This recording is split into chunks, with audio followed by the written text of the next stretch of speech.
ഇന്നേക്ക് 8 ദിവസങ്ങൾക്ക് മുൻപേ ആ വീട്ടിലുള്ളവർ സാധാരണ എന്നത്തെയും പോലെ തന്നെയാണ് ഉറക്കമെഴുന്നേറ്റത്.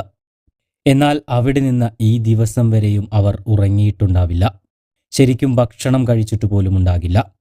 ആ വീടിന്റെ നെടുന്തൂൺ നഷ്ടമായിട്ട് ഇന്നേക്ക് 8 ദിവസമായി.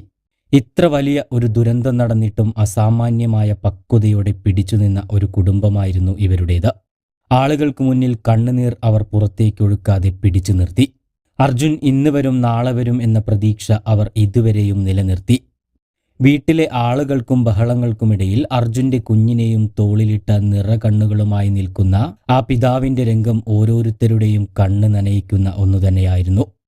അർജുന്റെ സഹോദരിയാണെങ്കിലും അമ്മയാണെങ്കിലും ഭാര്യയാണെങ്കിലും ധൈര്യം കൈവിടാതെ തന്നെയാണ് കഴിഞ്ഞ ദിവസം വരെയും പിടിച്ചു നിന്നത്. പക്ഷേ 7ാം ദിവസമായ ഇന്നലെയോടുകൂടി എന്തൊക്കെയോ നഷ്ടപ്പെട്ടു എന്ന തോന്നൽ അവരുടെ എല്ലാ മുഖത്ത് ദൃശ്യമായിരുന്നു.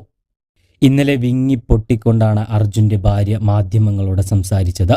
എൻ്റെ കുട്ടിയുടെ അച്ഛനെ എനിക്ക് വേണം, ഞങ്ങൾക്ക് നീതി ലഭിക്കണം.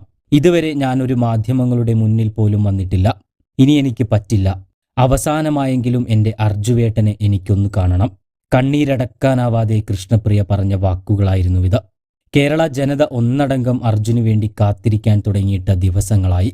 കഴിഞ്ഞ ദിവസം വരെയും ദുരന്തങ്ങളെല്ലാം അതിജീവിച്ച് അർജുൻ തിരിച്ചുവരുമെന്ന പ്രതീക്ഷ എല്ലാവർക്കും ഉണ്ടായിരുന്നു.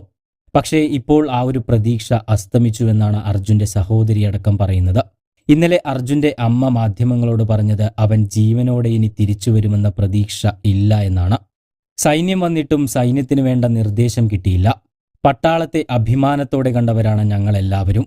എല്ലാ സഹനത്തിന്റെയും പരിധി കഴിഞ്ഞെന്നുമാണ് ആ അമ്മ വേദനയോടെ പറഞ്ഞത്. മലയിടിഞ്ഞ് വീണ ഭാഗത്ത് തന്നെ ലോറിയുണ്ടാകുമെന്ന പ്രതീക്ഷയിലായിരുന്നു ഇത്രയും നാളും തിരച്ചിൽ നടത്തിയിരുന്നത്. എന്നാൽ ഇന്നലെയോടുകൂടി ലോറി കരയിലില്ല എന്ന നിഗമനത്തിലേക്ക് സൈന്യവുമെത്തി. ഇതോടെ ഇന്നു മുതൽ ആ മണ്ണ് പുഴയിലേക്ക് വീണ ഭാഗം കേന്ദ്രീകരിച്ചാണ് തിരച്ചിൽ നടക്കുന്നത്. ഓരോ മലയാളികളും ഇടവിട്ട് തിരഞ്ഞുകൊണ്ടിരിക്കുന്നത് അർജുന്റെ വാർത്തകൾ തന്നെയാണ്. എന്തെങ്കിലും ഒരു തുമ്പ് കിട്ടിയോ എന്ന് ഏത് നിമിഷവും അന്വേഷിച്ചു കൊണ്ടിരിക്കുന്നവരാണ് എല്ലാവരും. പക്ഷേ ഈ നിമിഷം വരെയും നിരാശ തന്നെയാണ് ബാക്കി. എന്തായാലും ആ വീട്ടുകാർക്ക് അർജുനെ അവസാനമായെങ്കിലും ഒന്ന് കാണാൻ കഴിയട്ടെ. ഇല്ലെങ്കിൽ തങ്ങളുടെ പ്രിയപ്പെട്ടവൻ ഇന്ന് വരും നാളെ വരും എന്ന പ്രതീക്ഷയിൽ നീറി അവർക്ക് കഴിയേണ്ടി വരും.